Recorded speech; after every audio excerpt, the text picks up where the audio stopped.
Danny Kerr is about to embark on another Six Nations adventure, as honored and driven as ever.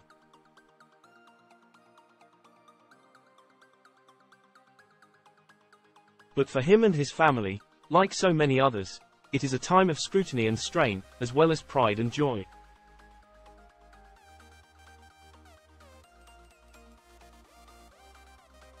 Owen Farrell's decision to step away from Test rugby to prioritize his and his family's mental well-being raised a red flag about how tough it can be at the heights of the sport, for the participants and those who love them.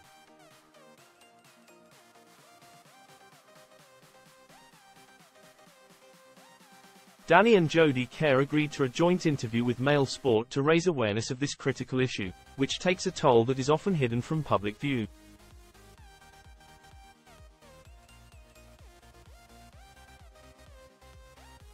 At a time of year when huge partisan crowds generate thunderous passion in front of vast TV audiences, lurking trolls stalk players, coaches and referees alike.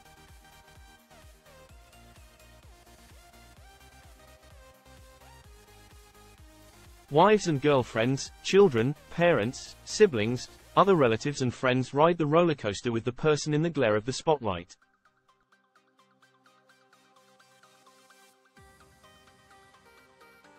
They cherish the peaks and dread the troughs, so the Kerrs generously open the doors of their Surrey home to discuss how difficult that can be and to send an important message to those who watch games and pass judgment.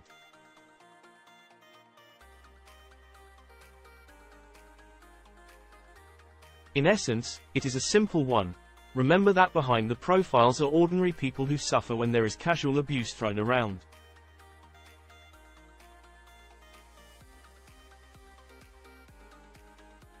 That is just part of it, but let's start with that.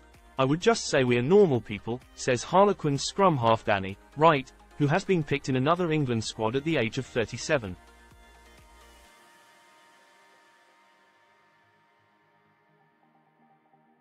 Believe me, we're trying our best to win games. We're trying our best to inspire people.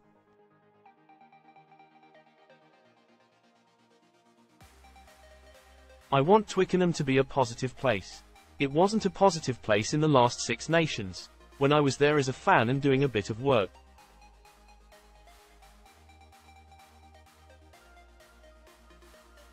You could hear the negativity.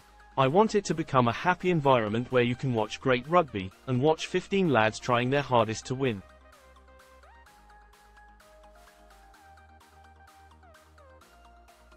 We are all human. We're trying our best, but we are just normal people. Jodie is Danny's wife and the couple have 3 children, 2 sons, Blake and Rocco, the youngest, along with daughter Kohar, who is an active participant in the interview and at one stage declares, "My daddy is very bossy."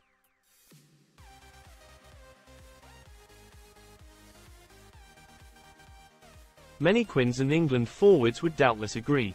Asked for her overriding message, Jodie says, "I know it's a real cliché, but remember that behind the player is a person who has a family, parents and people around them.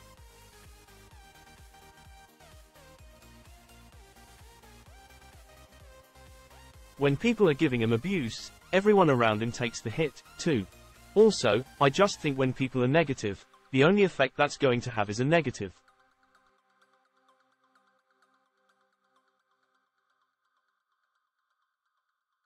It's not going to cause an improvement. It's like kicking them when they're down."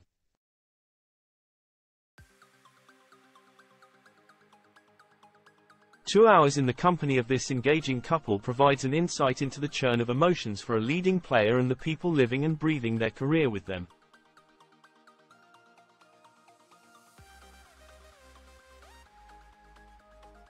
Firstly, the mere fact Kerr is, as he so fervently wishes, going into camp with England again presents logistical challenges for parents of young children.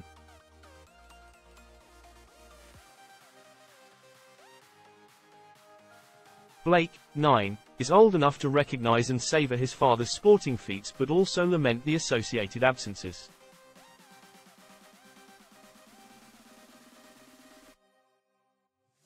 My older son is in the sweet spot now for getting it, says Danny.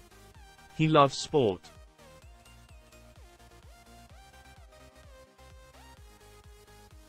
He loves rugby. He loves coming to watch. He's been to see me play in the Six Nations, but I don't think he's ever really understood.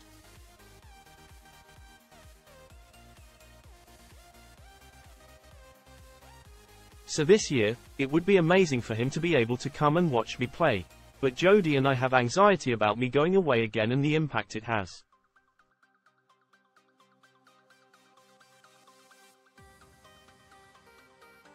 Blake had written in his diary that there was a Six Nations squad announcement. He got home from school and said, "Did you get in?" I said, "Yeah," and he was like, "Oh, amazing, I'm so happy for you, but does that mean you're going away again?"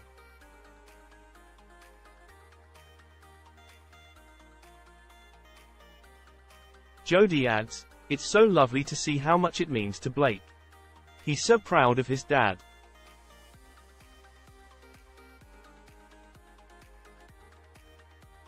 It was funny, we probably shouldn't have done it, but we read a book he has by his bed.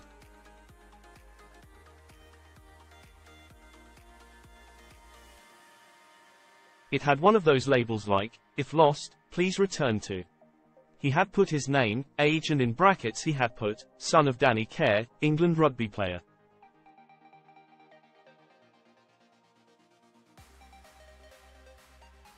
I was like, what about Mummy? But he's really aware of it all now. It's not lost on him how special it is.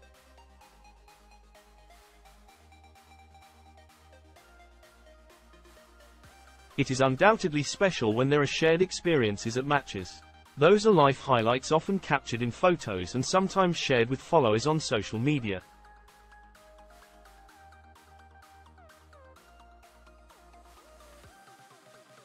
But behind those golden moments and memories, there are struggles, too. Jodie admits she has had a hard time seeing Danny go through some of the wild fluctuations of his profession.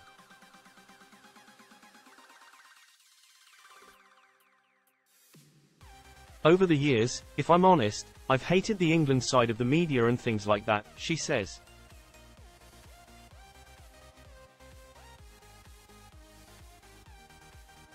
I've seen him have real highs then real lows.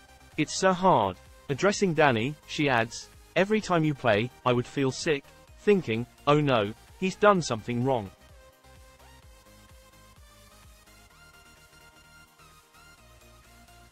If you did, I would worry you might be dropped the following week. That side of things, I've not really liked."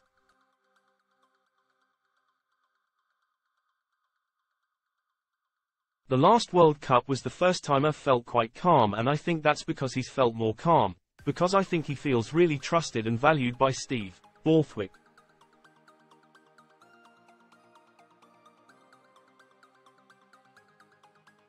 Previously, when you'd be fighting for a spot, that's when it wasn't enjoyable to watch because I worried about you.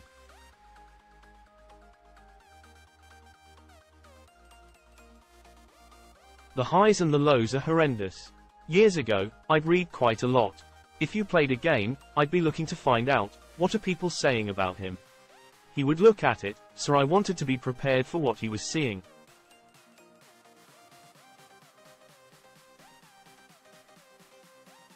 I wanted to prepare myself to support him, although I'd never tell you what I was reading. But now I don't even bother because I don't think it's good for my head.